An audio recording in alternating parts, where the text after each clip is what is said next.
Hi everybody, it's Cookie Lou in Arizona. I don't know how this video is going to come out. I haven't made one in a while. I've been getting some comments that my voice is very low. The volume seems very low on the videos. They're fine when I hear them on my computer, but when I download them on YouTube, something happens with the soundtrack and it gets low. And when I try to adjust it with some figamajigs that I saw on the QuickTime channel, because I do this videos on QuickTime off my computer. It came out echoey, so I hope you can hear me. Let's just take a chance and see how I sound. Why am I here? Briefly, my weight has not changed. I'm still between 182 and 184 and a half. I have to get back into doing some more exercises. I think I should. I haven't been on the treadmill in a while, and I was thinking about taking a couple of days and getting my butt to the gym and get on some bicycles and walk the track there. My back has been bothering me lately. I don't know why. Maybe I'm sitting on my ass too much. That could be it. I'm just not moving as much as I should be. And my tailbone really has been hurting me. And that's keeping me from wanting to exercise. But anyway, I'm here because I saw Lisa Pickens' haul at Costco. And she always has the most divine things that she shares with us. Nice low-carb foods that we can eat as weight loss surgery people. And I shop at Costco a lot. By the way, I just got my renewal notice, and it's going up to $65 for the annual membership. I think that's getting a little crazy. So I don't know. But anyway, Lisa just asked me a question about, she was in Costco, and I had told her that I went to Costco and I picked up just about everything that she shared with us, the items, and I'm going to show you what I got. I mentioned to her that she asked me that, she told me that she went to Costco and she got some hummus. You know, of course, when you go to Costco, everything is in humongous portions, so. And she says, and I have so much hummus now, she says, I'm wondering if you can freeze the hummus. And I just commented back to her that yes, you can, in fact, freeze hummus. I do a lot of shopping at Costco, and I put a lot of things that I purchase in the freezer because, you know, you can't eat everything in 1 week.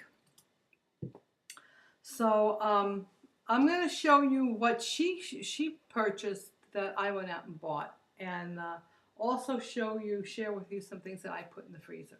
Yes, I do put hummus in the freezer. I usually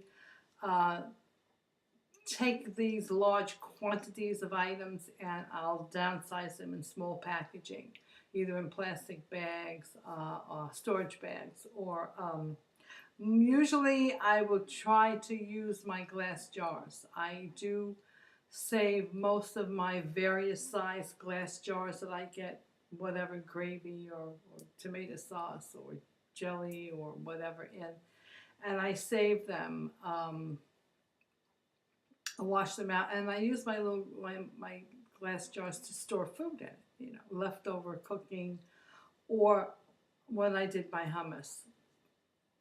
And guacamole is another thing that I freeze perfectly fine. This way you have small jars, or you know, that you can just take out whatever portion of that type of food that you think you're going to be using.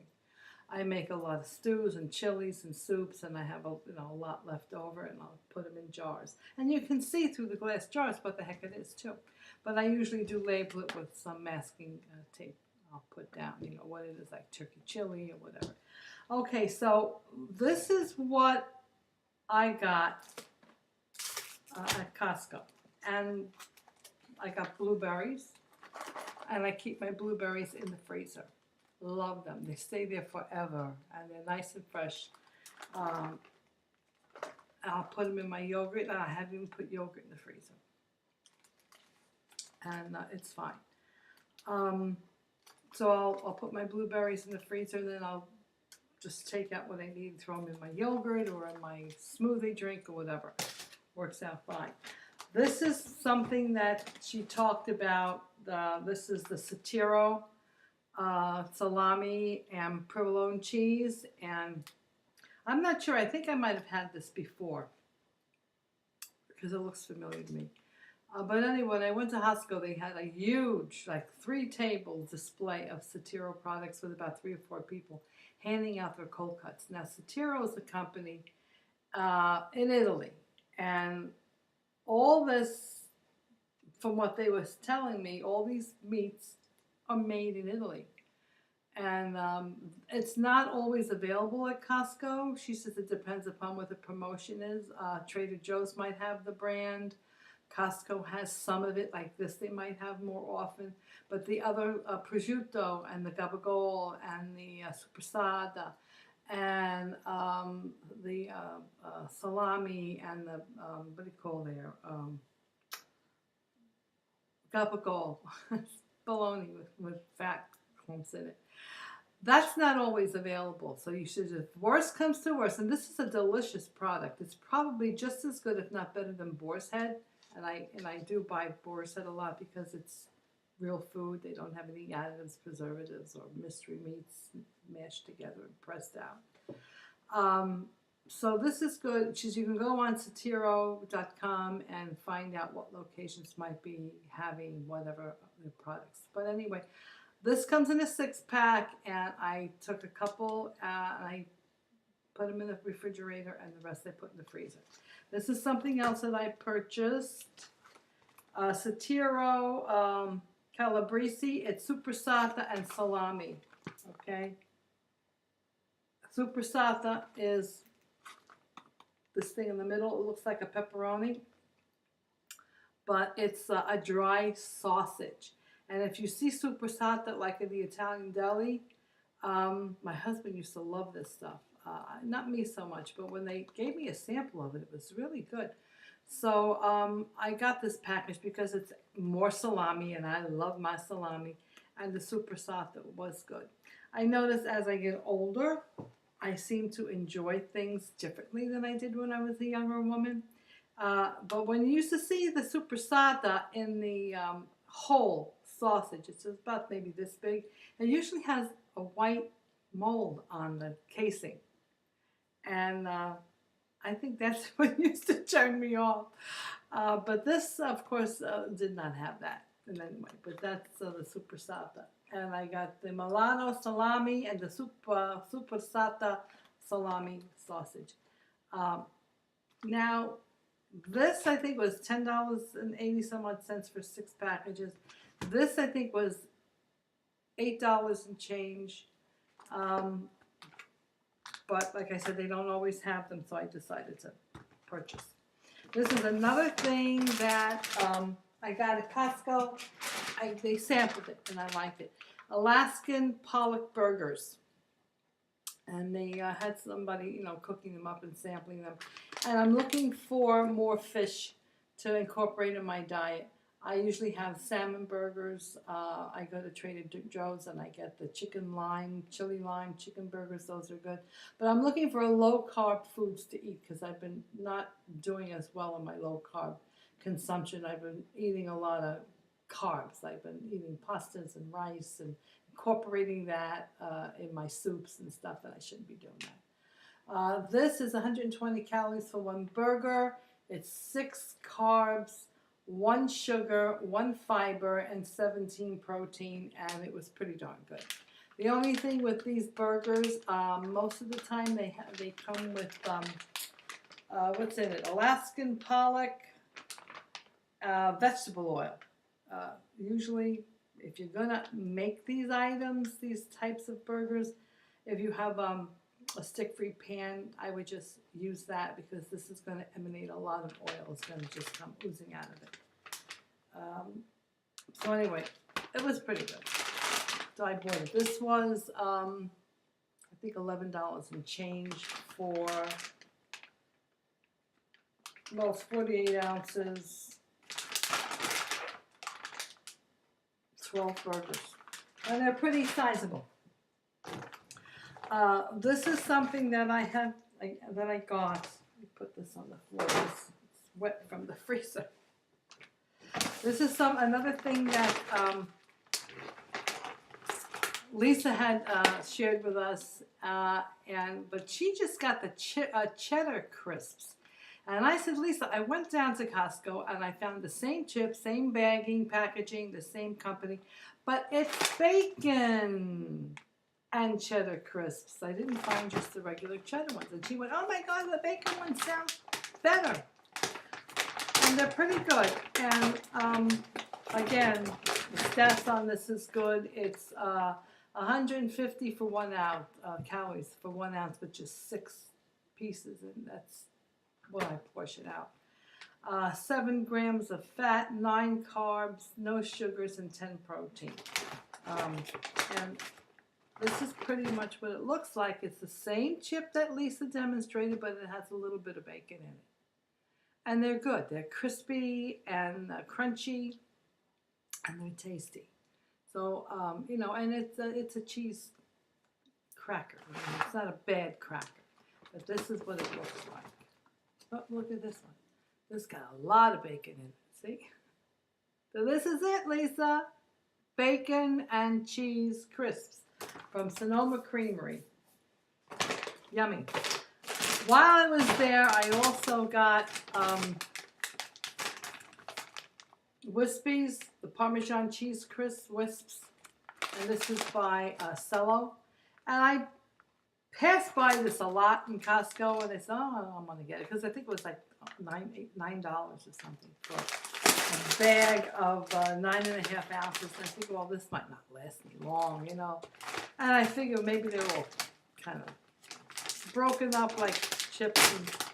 But I decided to try them because I got to get, if I'm going to be munching on stuff, I got to get something that's low carb. This is 23 crisps is the portion size. And you get 10 in here. So there's a lot of crisps in here. 10 portions at 23 per portion. 150 calories, 10 fat, 1 carbohydrate. For 23 crisps, that's a good thing. And 13 protein. They're itty bitty. Look, they're really tiny.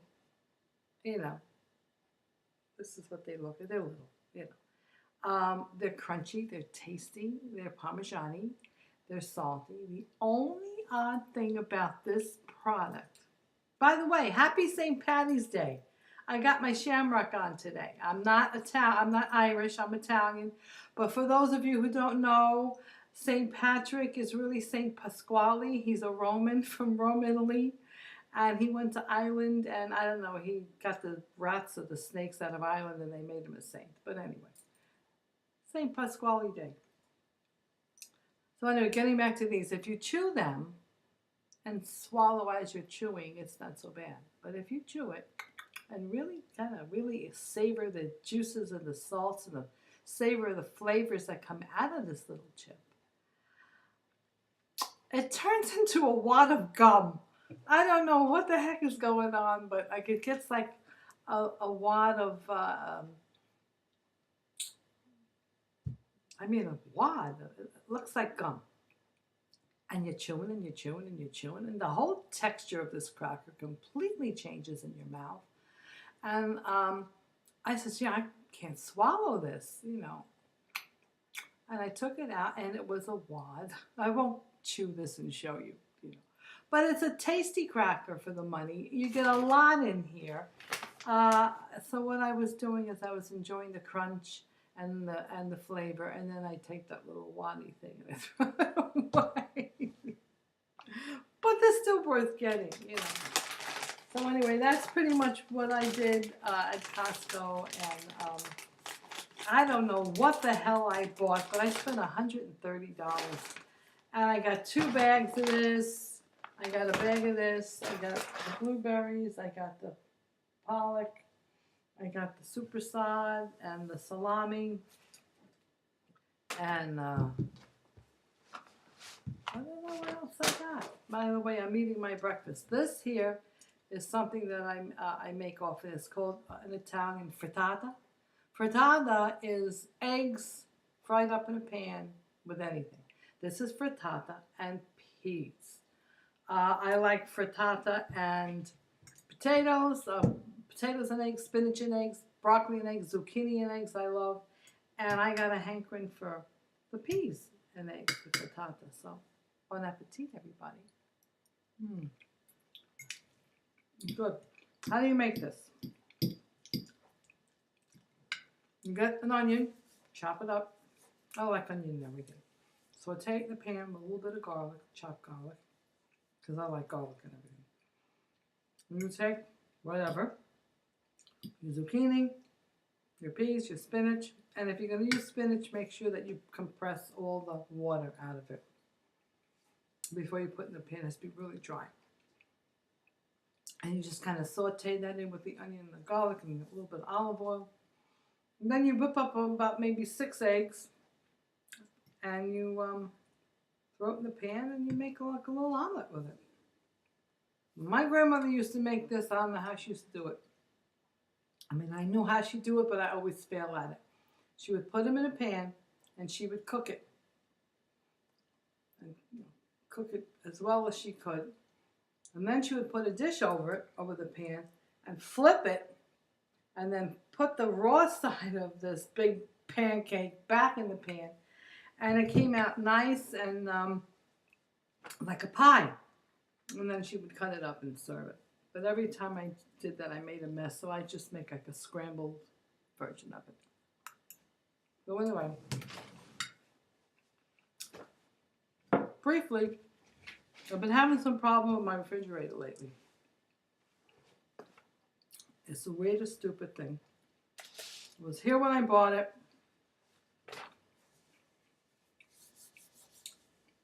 I'm here 4 years. I think it was 8 years old when I moved in. It's happened about 4 times so far. The freezer works fine. It's a bottom freezer. It's a Maytag. You know, it's about 12, 13 years old now. But the refrigeration capacity, food compartment that holds the food capacity, it goes from about 38, 40 degrees, which is normal, to 60. Like all of a sudden it's running warm. I said, what the hell is this? And I take everything out of there and I get 2 bags of ice. It's such a pain in the ass. And I get my cooler out and I keep the cooler by the side of the refrigerator because I never know when this is going to happen. And I put my stuff in there because I don't want to buy new refrigerators. They cost so much money. I just don't want to do it. And I just sit it out for a couple of days, maybe 2-3 days. And that son of a bitch refrigerator just goes back down to 40 degrees and it normalizes itself. I don't know why it's doing that. But right now, after 2 days of it running at 60 degrees, and I have, a thermometer in there. This morning I got up and it's back down to 40. I took all the mayonnaise and the butter and the milk and the juice and everything out of the cooler, wiped it all off and put it back in the refrigerator. And this happened about 4 times. Freezer's fine, it's just the food compartment on the top. So I don't know why it does that. I guess I could fix it. It probably would run me maybe $300-400 to fix, if not more. And I don't know if it's worth doing it. I don't know if it's worth fixing or not.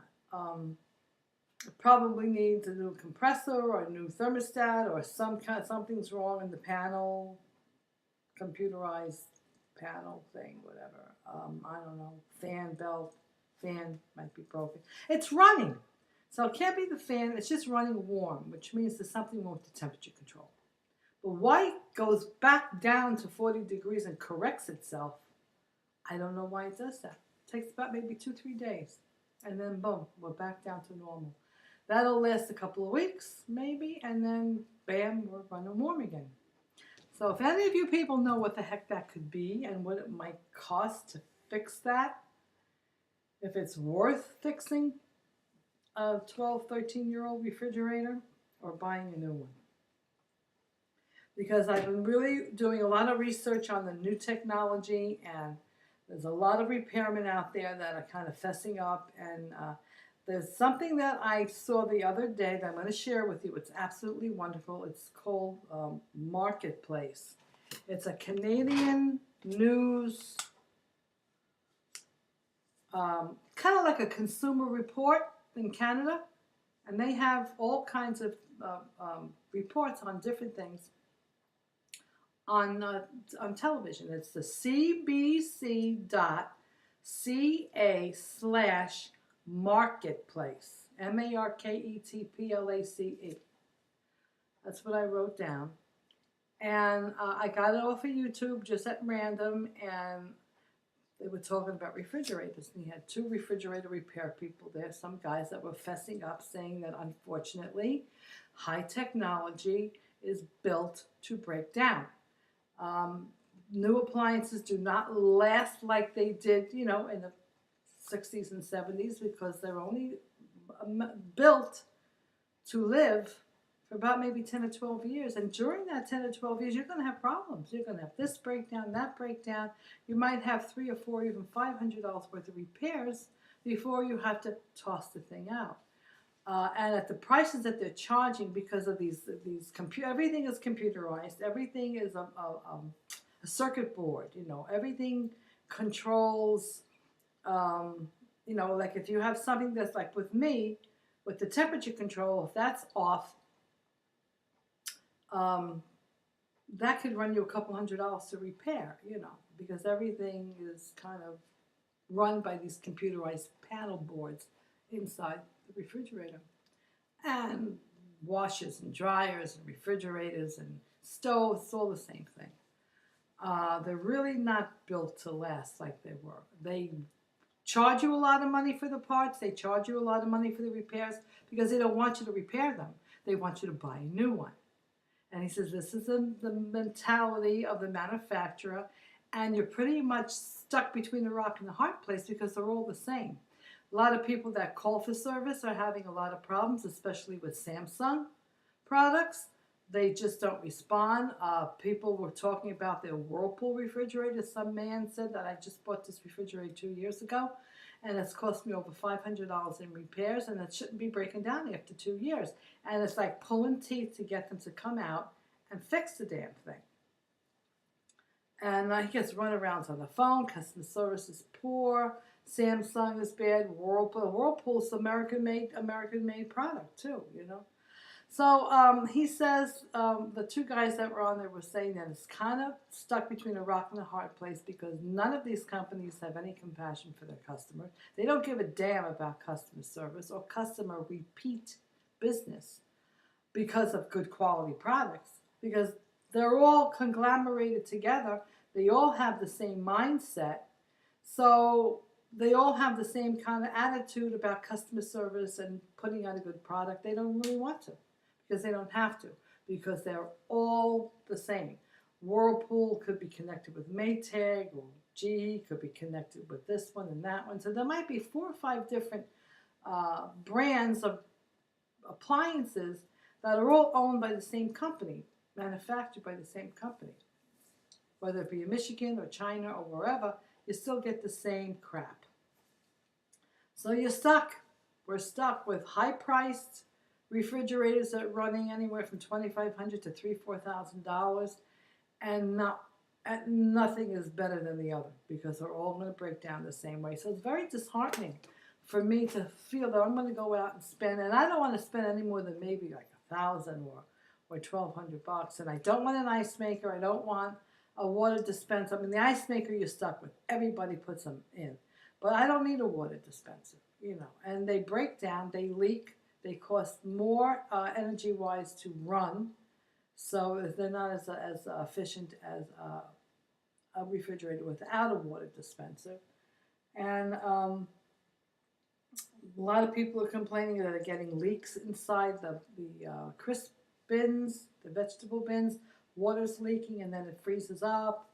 A lot of people are getting leaks from their freezer. Samsung products are having a lot of leaking problems.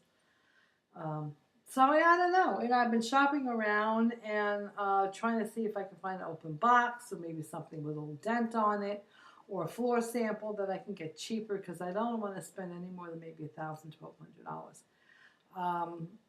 And I know I was thinking about a counter depth because my kitchen's very small, and right now my refrigerator door bangs into my cabinet countertop that's behind me on the other end. I open the door and it hits the cabinet. So rather than get the one door refrigerator with the freezer on the bottom because I don't want to bend too much because of my back, I was thinking about the French door. Counter depth, which is a little bit more shallow, and it's set more back, so I kind of will look a little bit more, it wouldn't stick out 7 inches like this one's doing. It sticks out 7 inches from the end of the countertop. And it is a small kitchen, and I just wanted to get a smaller refrigerator. I don't need a 22 or 25 cubic foot refrigerator. I need something maybe 18 to 20 cubic feet. That's all I need. I don't need a big refrigerator or a big freezer. So anyway, I'm rambling on, and I don't know. I just don't want to buy another refrigerator. I mean, this one was here with the house. That was so grateful. But it's broken down about 4 times now like this. It corrects itself. I don't know why it does that, but one woman in Home Depot, sales lady, she said, you know what I do? It happened to me. She says, it was breaking down. I went to Fry's Food Grocery, and I got some dry ice. And I put dry ice in the refrigerator, and it keeps everything cold until I could get a repairman out there. I said, I didn't know you could put dry ice in the refrigerator because I'm going out getting ice cubes, spending like $4 for 2 bags of ice cubes to fill up my cooler. And you can't fit much in there, you know, and it's a big cooler. So I want to go and get some dry ice next time. Okay, guys, I'm babbling on way too much. So I shared what I wanted to share today. This is probably way longer than it needed to be, this video. And I'm just going to say goodbye. And I hope you can hear me, that it's not too low, the volume. I don't know. Bye.